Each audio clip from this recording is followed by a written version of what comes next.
Be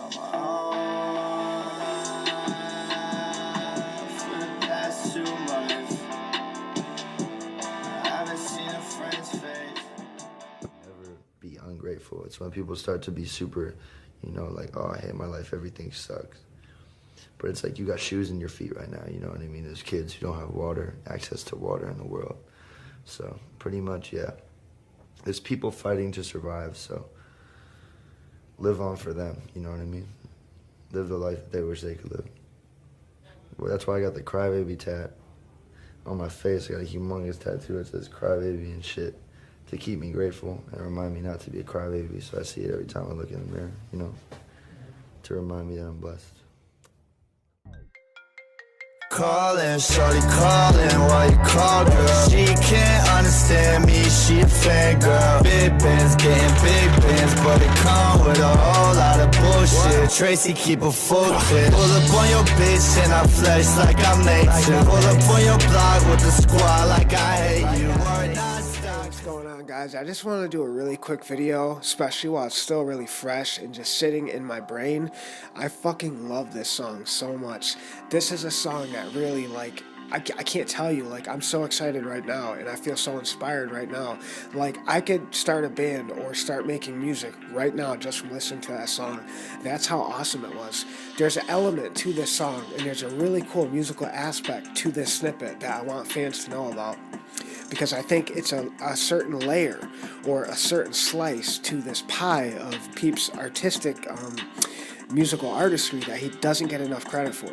He was very good at multis. He was very good at multi-syllable rhyming. I don't think people ever give him enough credit for that, and I've never heard people talk about it. But if you go back and you analyze all of his records, from his birth level to his exit level, as far as an artist, he was so good with his penmanship. His writing was so unique and it was almost flawless. But I think he really was really good at multis. He did double, he did triples, he really did like a lot of, and it's just cool because that's what Eminem does. But to see Peep do it, that's what I think had a lot to do, that tipped the scale of his originality with the combination of the style beats he used and that he would pick, and then his voice and the alternative style that was blended with it, and then the way he would rhyme, the way he would use double multis, and then just super gluing all that together. I just think that's why he was so perfectly unique in this musical landscape, and it's really like just smashing a fucking hammer on someone's thumb, because everything he did, it was sure to stick out, you know what I mean? I just love this song. I don't know the official title because it hasn't been released yet, but speaking of that, you can tell that Peep has the most fucking loyal fans out of any musical artist I can think of, because we have been waiting for these face-melting gallons of jet fuel songs for fucking like how long now? So it's like, I could be at the red light in my car listening to Callin, and that shit is slapping hard as fuck, and I'm turned all the way up and just going crazy in the car, and there's probably someone looking at me like, what the fuck is wrong with this guy? And then the kid in the backseat of his car is like, oh, he's just listening to Lil Peep. That dude's a fucking awesome musician. You never heard of him? His songs are incredible. But anyways, I could be sitting there enjoying it, and then there's a problem that happens. The song stops because it's only a snippet. And it's like, yeah, extended snippets are cool, but at some point it's almost like you're beating a dead horse.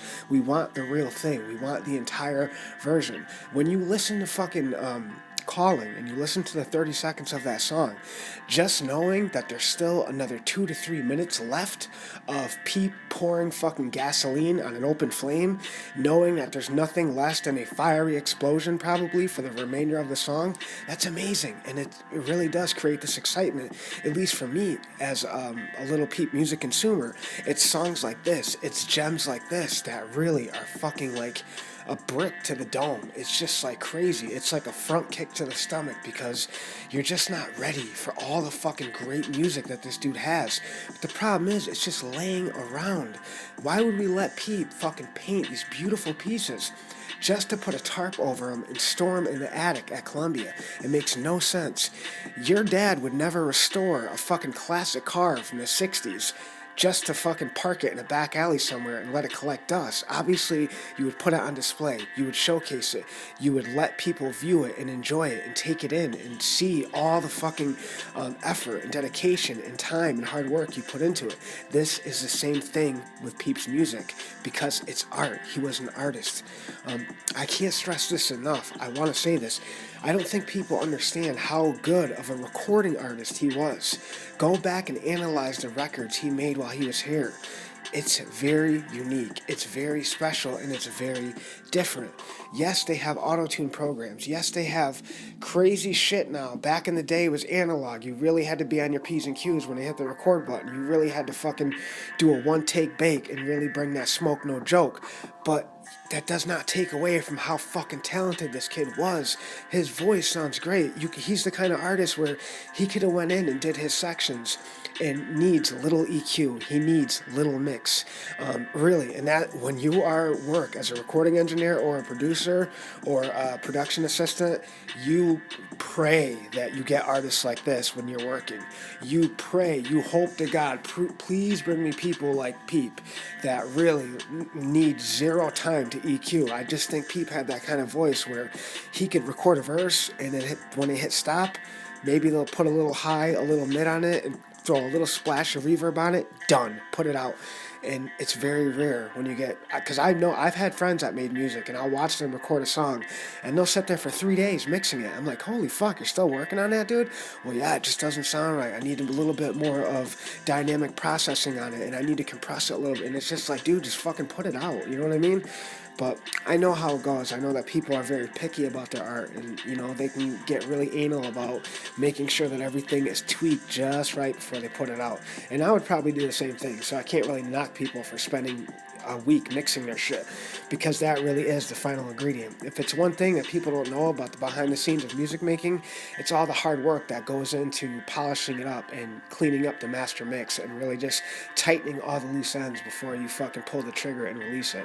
But I just think that this kid is so slept on when it came to multi-syllables, when it came to his voice. When you listen to Black Jeep, it was already confirmed. Fishnark already said it. He wrote the chorus to Black Jeep, but he freestyled his verse. That fucking verse is a freestyle. That's crazy. So he did a fucking freestyle for the verse, then went back in and just did ad-libs.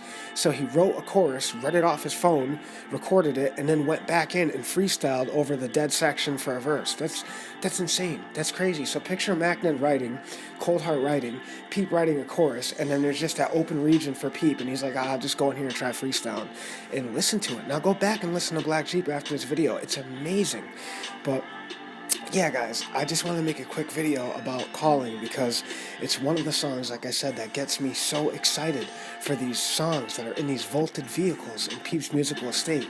When can we get the fucking purchase? We're tired of the test drive. When can we take it home and have the real thing?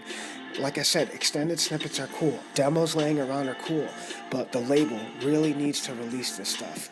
If you go back and listen to his Beats One interview, he was starting to do the media press tours for Gas right before he died.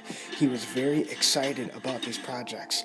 Now, we know he worked with Fish right up until his passing. After they recorded Gas, they did a bunch of sessions. So I think Callin obviously spawned from one of those when they were hanging out because these guys were in the studio all the time after Gas. So there's so much music there. So I hope the label knows, you know, if they're not going to release Gas how it was as an extended play record, I hope they release it as a deluxe album and just put a bunch of songs on it, and because it'll really blend very nicely. If you take Gas and you take all those loose leaf sessions he did with Fishnark and a couple songs here and there with Smokeasac, and there was already rumors, like I told you, that they were supposed to do this with the documentary. I haven't heard much lately, but it's time now. It's time to put this music out. It's time to start uploading it to Peep's channel. You can still upload Callin to his channel and still sell it. You know what I mean? I don't think the label understands this. Just by uploading a song on his official channel does not tarnish or tamper with a future release. You know what I mean? This is what we do in music. We upload a single to promote an album, for revenue, for streams, for downloads, for clicks, for plays. That's how we make money. That's how we go platinum. That's how we go gold. That's how we feed our family. So let's release this music. I'm not saying you have to upload everything on this channel, but goddamn, throw a fucking cool thumbnail of Peep on there, fucking slap Callin on the front of it, and upload it on his channel. It'll have 20 million views in a week, and everyone will be excited waiting for something to drop. So, you know, worst come to worst, I just hope that they put this stuff out. And I know you guys do too. But at the end of the day, like I said, we are the most loyal fans in the world. But this song is great. So I hope you guys got a better understanding of how great his voice sounds. How fucking unparalleled and talented his melody structure was. And how good he was at multi-syllable rhymes. What an incredible artist. And shout out to Fishnart. Because his fucking snares are like Colossus walking through a fucking wall. Dude could just crush buildings, and they're so shiny and steel-like, and he was just unstoppable. They really were like the X-Men, because it's just crazy. Like, that little faction, that trio faction of Better Off Dead, Fishnark, and Peep, man, what a beautiful tag team of musicianship. But I'm gonna catch you guys next time. I just really wanted to share some of the excitement and some of the motivation that I have, and this newfound glory, and this so much appreciation I have for these songs that are just laying around. So let's go enjoy them. And like I said, yeah, the whole versions aren't out yet, but at least we can play with these snippets and the extended snippets. But man, can you imagine the day that some of these songs get released? It's gonna be epic. I'll catch you guys next time.